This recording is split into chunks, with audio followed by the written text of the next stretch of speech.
good afternoon. We are from the PBA of Lille. Donc, I'm Anne-FRANÇOISE, Lemaître, Director of Development and Communication. My two colleagues, so Juliette, Barthélémy, she's the head of Mediation, Educational Project, and Guintcheva from EDHEC Business School. So, our talk is about adapting to your audience needs, a museum accessible for all. First, I will introduce the museum and its collection. Then we talk about ambition and vision. GUERGANA will talk about the method we use to change. And then Juliette, she will expose the social initiative we carry out to let us win the prize Osez le Musée. Iva? By the way, do you know where is Lille?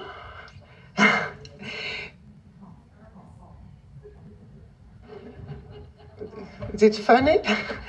We are 35 minutes from Brussels, 1 hour from Paris, and 2 hours from London.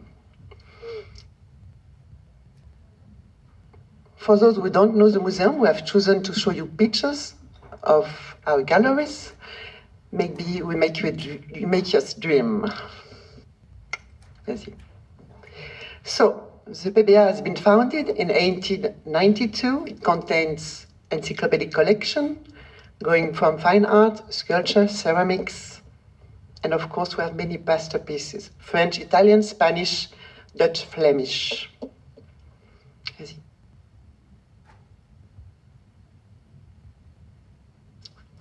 The museum is located in the center of Lille. It brings together 250,000 visitors a year in 1,200 square meters exhibition space. Compared to Parisian museum, our visitor profile are mainly local visitors, around 57%. Let's talk about ambition. Is to transform the museum into a space accessible for all. Our ambition is to stay at the cutting edge of experimentation, innovation, digital experience, which bring together contents for scientific research and attractiveness to new audiences. Finally, our ambition is to enhance diversity in audiences, first-time visitors, young people, as you see on the screen, and disadvantaged audiences. Our ambition goes hand to hand with our strategic vision.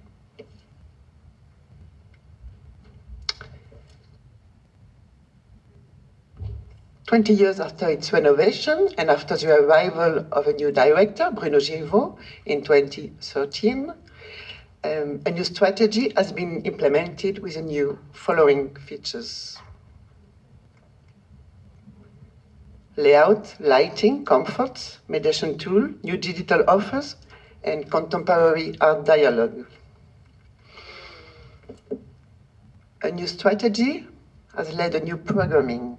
First of all, we implemented a new schedule of exhibition, one every 2 years in autumn. We have launched a new concept called Open Museum.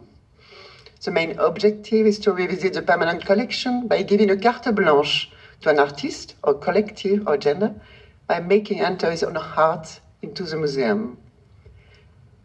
The objective is to make the museum more dynamic through its permanent collection and outside the temporary exhibition.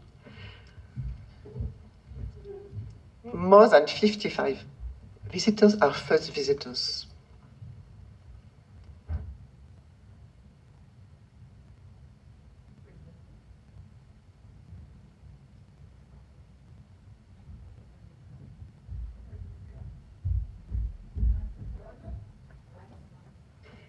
Collective, a German collective, EDHEC.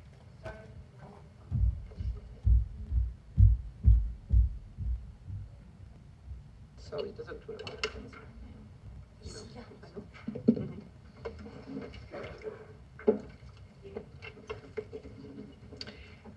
So, the second open museum was Donald.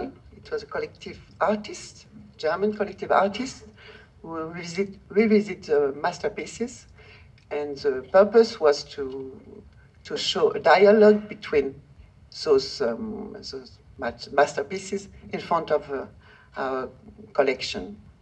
And second example, just right now, it's Open Museum Série TV.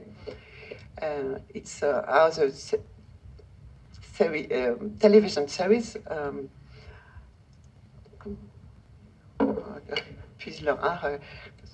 Yeah, just that we have that for the moment in the museum, and then you have a comparison between the TV series, like you can see Versailles in front of you, and then some of our masterpieces.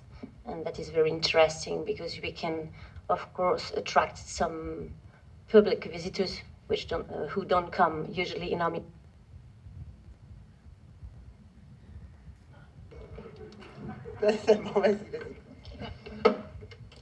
So attract some visitors who usually don't come in a museum, and then offer them a new vision of our collection. Like Anne-Françoise told you a few minutes ago, these open museums are done to attract visitors on our permanent collection. And let's. And a 5-step strategy. Thank you. That's much better, thank you. And as you can see, 5-step strategy, a master plan for the 10 coming years. Last year we launched a new atrium. In 2017, free access with services and to a digital office. We will launch next year a new Pluralief department, as you can see right now. In 2020, new light on the medieval art and Renaissance department. And in 2020, creation of a new gallery of antiquity. And if everything is going well, in 2024, a new layout on painting departments. Then I will continue on a different perspective because, as Clément said, I'm a professor of marketing. I teach cultural marketing in a business school, and then I have been asked since 2010 to help the museum on the methodology of collecting insights from their visitors. Then it was a long-term strategy, and if I may compare collecting insights in fast-moving consuming goods, it's a very, very traditional strategy. Then because those markets are product-driven, then first you need to understand the needs of your target, and then you find and develop the product. While the cultural markets, they are offer-driven. You will not create the painting. The paintings, your offer already, your collection already exists. Then maybe this is why the shift is a little bit more difficult. And what they asked me to do, and we did together, is to understand what motivates people, visitors, to come to the museum, and what are their needs, what they expect from the visit. Then to do that, we implemented focus groups methodology, which it's called here communities. Then here you have one example of Instagrammers. Then they are highly influential people for the museum. Then we decided, we actually built several communities groups, focus groups, and we conversed with them. The conversation has taken place in the museum or outside the museum, it depends. And we spent together around 1 to 2 hours, and we could meet them several times.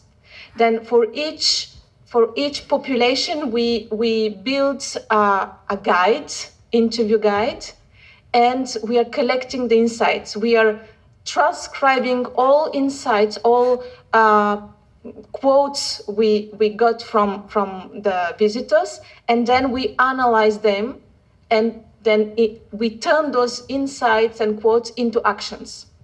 Then this is Juliette. She will continue on those actions coming from the insights. Thank you. So to answer to this question, how to understand users' need, I arrive just after their work. That means we try to know what the visitors want, and then after they arrive in the museum. So the first thing is daring to come in. So this is their job, I can say. And then after mine is to work with these different groups. So I usually work with people who used to come in the museum, people with disabilities or people with difficulties, economic or social difficulties. So what I want to talk to you about, of course, it's easier for me if I say I arrive after their job. That means it's easier for me to invite some new visitors because thanks to the programming. That means, of course, if you have to invite some people who are really far away from our culture, museum culture, it's easier to ask them to come for an open museum Donald or an open museum Zep, which is a comic strips drawer. It's easier to ask them to come on this subject than to come to an exhibition about portrait of philosopher of the 17th century in Netherlands, for example. So,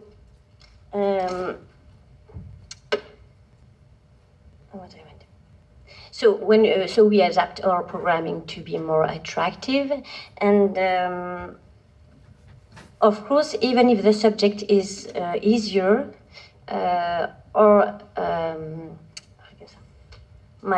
final target is to see them in front of the paintings. So we all the time work to welcome them and then to help them to sit in front of the picture and watch them. So this is one example of what we organize, programming and events for students over the age of 18. We organize some night of life model where they can draw. They can draw, so you have the live model in the middle. We have 4 or 5 of them. It's just during one night, and they can draw even if they have no knowledge about drawing. We invite them, and most of the time we have music or some theater and some other things we organize with the students. Other example is the night of the meditation. So I think, of course, Where is Raquel? Raquel, who could come and participate to our night. Raquel, hi. Hi. Yes, so it's for you.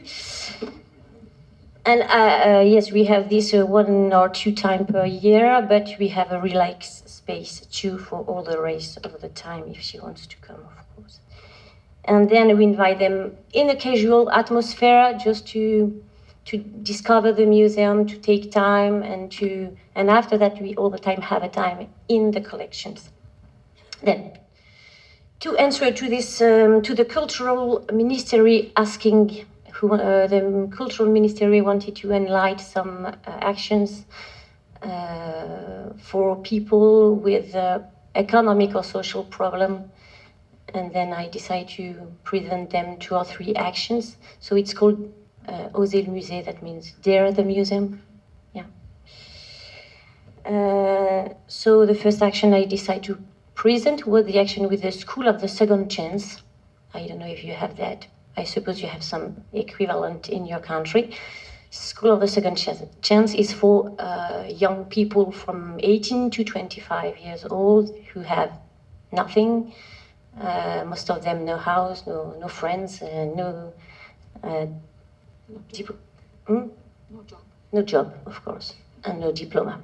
And then we work with these schools, 3 of them, for 7 years, and they come between 10 or 12 hours in the museum, and we work in a different way. This is where I wanted to insist. You can see 2 of them. The first thing is daring to watch. That means I inverse the processes of visiting in a museum. Usually, you come in a museum, you stay in front of painting, you watch or not, and then you listen, because the knowledge, you don't have the knowledge, the guide, 5 minutes, so it's okay. I don't need more. So you listen the guide, and you don't do nothing. With them, I begin with them, but now we do that with a lot of group too. I invite them to stay, to sit, to watch, and take 1 or 2 or 3 minutes, and then after we engage the dialogue. So daring to watch, and then daring to express yourself. That means what you say is interesting. My knowledge is not interesting for you. What is interesting is you to create your own only knowledge with your feelings and what you watch. And you will discover that some main things I could explain you have the answers in your head and in your capacity of watching. So we are of course helped by some tools of mediation like the gigapixel to watch some details and to learn to watch. And then to express yourself, we give them the speak. So for some of group, this is a young boy, he's mini guide, we call him the mini guide. It's a group of young boys and girls between 8 to 12, and then we pass a long time, 20 or 24 hours with them in talking about paintings, in explaining them history of art and everything, and to answer to their question. And then after they become the guide during some vernissage or some special time, and you can see that we have a lot of people who are really interesting to learn something from a young boy or a young visitor. This is daring to play. That means in a museum you don't have only to be passive, you can be active. This is one example. We ask them to enact their feelings, to play with painting, with other things like photography or drawings or traditional things we have in a museum.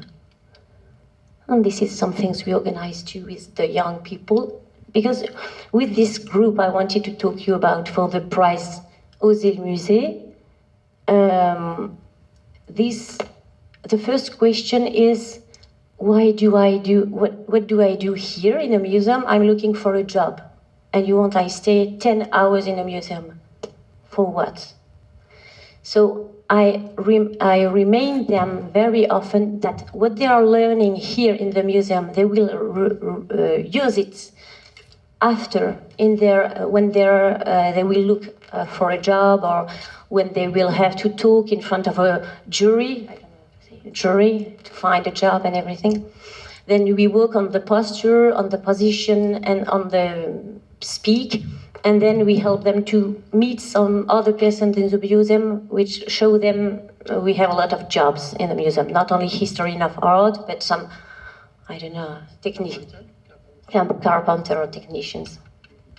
So I finish with this picture, which I love a lot, with these three guys after 10 hours in a museum. That means 1 week in the museum. You can see them alone in front of the painting, of a painting which is a Flemish one of the 17th century. And it's a victory, because there were these young boys who used to say, I don't want to stay in your museum, I don't care of your paintings. And then now you can see them alone, they are watching and they are trying to find something, I don't know what, but they take time in our museum, and we can feel that we help to transform the aversion in pleasure. And that's very important, to take pleasure in a museum. Thank you. I have And then to conclude very briefly, what as the main key learning for you, I guess, is first this free will of the museum to change the attention they give to the audiences. They decided to have this disruptive vision of the audiences, and not to give, doesn't mean that they neglect the acquainted visitors, but they will come, they know the museum, and then the whole will and the efforts will be niche-oriented for those niches that Juliette mentioned. And then that was a very disruptive strategy they have adopted. And second, it has been possible because of synergies between several stakeholders, such as the city. We talked about the ministry, we talked about different associations, different social entities in the city, and this synergy, they created this positive will to make it happen.